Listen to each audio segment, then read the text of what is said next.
1월 25일 화요일 중대본 브리핑을 시작하겠습니다. 먼저 주요 방역 지표에 대해서 말씀드리겠습니다. 어제 국내 발생 확진자 숫자는 8,456명으로 지난주 같은 요일에 비해서 2배 이상 증가했습니다. 오미크론이 본격적으로 델타를 대체하면서 당분간 확진자 증가는 불가피할 것으로 보입니다. 확진자 숫자는 증가했지만 위중증과 사망 위험이 높은 60세 이상 고령층은 7.1%, 또 593명으로 낮은 수준을 유지하고 있습니다. 이는 고령층의 3차 접종률이 84.9%로 높아진 결과라고 보고 있습니다. 위중증 환자는 오늘 기준으로 했을 때 392명으로 감소해서 300명대로 낮아졌습니다. 특히 60세 이상 고령층은 304명으로 78%대로 떨어졌습니다.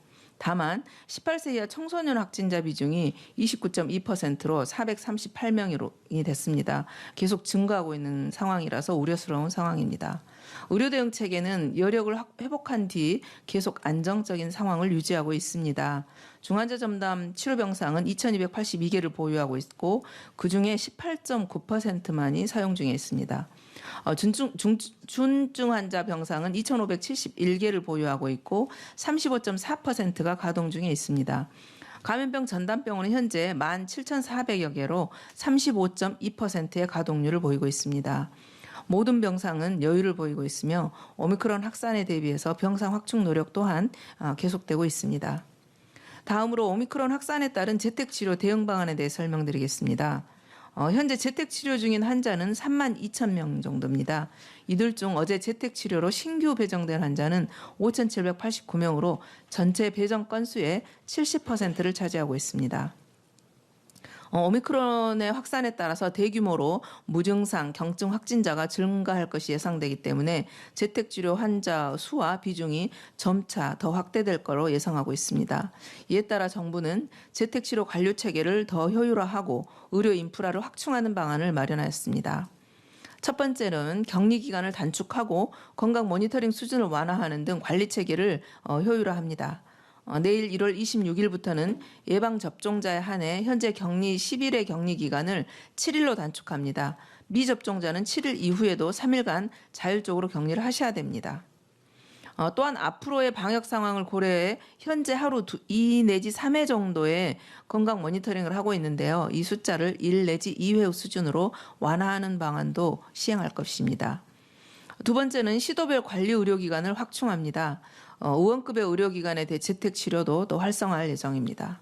1월 말부터는 관리 의료기관을 400개 이상, 1월 23일 기준으로는 369개입니다. 400개 이상으로 확충해서 하루 확진자가 2만 명 이상 발생해도 대비할 수 있도록 하겠습니다. 또 원활한 대면 진료를 위해서 현재 51개소 운영 중인 외래진료센터도 2월 말까지 90개소로 확충할 예정입니다. 응급 상황이 아닌 경우는 이동을 할 때 자차와 방역 택시를 우선 이용할 수 있도록 함으로써 구급차가 중증이나 응급의료 환자만 운영할 수 있도록 하겠습니다. 또한 24시간 응급전화 운영 현황도 집중적으로 점검해서 응급 상황에 신속하게 대응할 수 있도록 하겠습니다. 또한 서울시에서는 지금 의원급의 의료기관이 재택치료에 참여할 수 있도록 지금 시범상이 진행되고 있습니다. 따라서 이 결과에 따라서 의원급의 재택치료의 모형도 다양화하도록 하겠습니다. 재택치료 이외에 오미크론에 대비한 대응 체계 전환은 차근차근 진행하고 있습니다.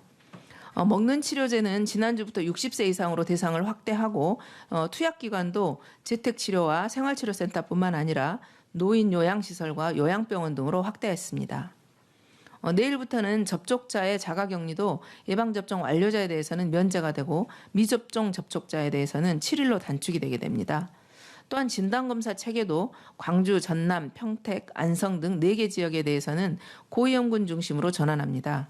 고위험군이 아닌 확진자는 호흡기 전담 클리닉의 동네 병의원에서 진단 및 진료에 참여하게 됩니다. 이들 지역에서는 60세 이상이거나 고위험군이 아니면 바로 PCR 검사를 받으실 수 없습니다. 따라서 신속항원 검사나 에서 양성이 나와야지만 검사가 가능합니다. 이들 지역에 있어서는 역학조사도 고위험 중심으로 전환을 하게 됩니다. 국민들은 다소 불편함이 있을 수도 있겠지만 불가피한 전환이라는 점을 측면에서 협조해 주시기를 당부드리겠습니다. 고위험군에 해당하시는 분께서는 선별진료소에서 PCR 검사를 받으실 수 있습니다, 여전히. 그러나 고위험군이 아니신 분들께서는 호흡기 클리닉이나 이제 보건소, 선별소에서 RAT 신속항원 검사를 받으시고요. 호흡기 클리닉을 방문하시게 되면 진료와 함께 신속항원 검사를 먼저 받으실 수가 있습니다. 거기에 양성이 나왔을 때 PCR 검사를 받으실 수 있습니다. 진단 검사 체계의 전환은 국민의 불편을 좀 초래할 수도 있고요. 또 저위험군 진단은 다소 느슨해지는 그런 문제가 발생할 수도 있습니다. 그래서 전국적인 전환 시기는 신중하게 검토를 하고 있습니다. 현재 PCR 검사 건수는 전국 50만 건 내외로 80만 건의 가용 능력에 비해 아직은 여력이 있는 상태입니다. 오미크론 유행에 대비해서 국민들께서도 스스로를 보호하고 또 가장 효과적인 수단은 예방접종이라는 점을 다시 한번 상기해 주시기를 당부드리겠습니다. 예방접종은 감염을 줄이고 중증과 사망을 막습니다. 미접종자는 12세 이상의 6.9%에 불과한 소수이지만 지난 8주간 중환자의 57.9%, 또 사망자의 58.6%를 점유하고 있습니다. 또한 확진자 23만 명의 28.3%를 차지하고 있습니다. 매주 지난 8주간의 통계를 발표하고 있는데요. 갈수록 미접종자들의 중환자와 사망 점유율이 높아지고 있습니다. 예방접종과 3차 접종에 참여해 주시기를 다시 한번 당부드립니다. 피치 못할 사유로 접종을 하지 못하신 분들, 특히 고령층, 기저질환자, 임산부 등에서는 KF80 이상의 마스크를 착용하시고 손 씻기, 환기 등을 자주 해주시기를 당부드리겠습니다. 사람이 많은 밀폐된 시설은 특히 유의해 주시기를 당부드립니다. 아울러서 한 가지 더 추가로 헌혈에 대해서 부탁 말씀드리겠습니다. 설 연휴 전후해서 혈액수급의 안정화를 위해서는 생명을 나누는 헌혈 활동에 함께 참여해 주시기를 요청드리겠습니다. 어제 헌혈 보유량이 4.11분으로 하루 혈액 보유량이 3일 이상 5일 미만인 관심 단계로 떨어졌습니다. 국민 여러분들께서는 가까운 헌혈의 집 또는 헌혈 카페에서 이웃을 살리는 헌혈에 동참해 주시기를 부탁드리겠습니다. 코로나19 백신을 받으신 분들은 백신을 맞으신 후 7일이 지나고 나서 헌혈에 참여하실 수 있습니다. 또 확진자로서 치료를 받으신 분들은 완치 후 4주가 지나야 헌혈에 참여하실 수 있습니다. 이 기간 명심해 주시고 헌혈에 참여해 주십시오.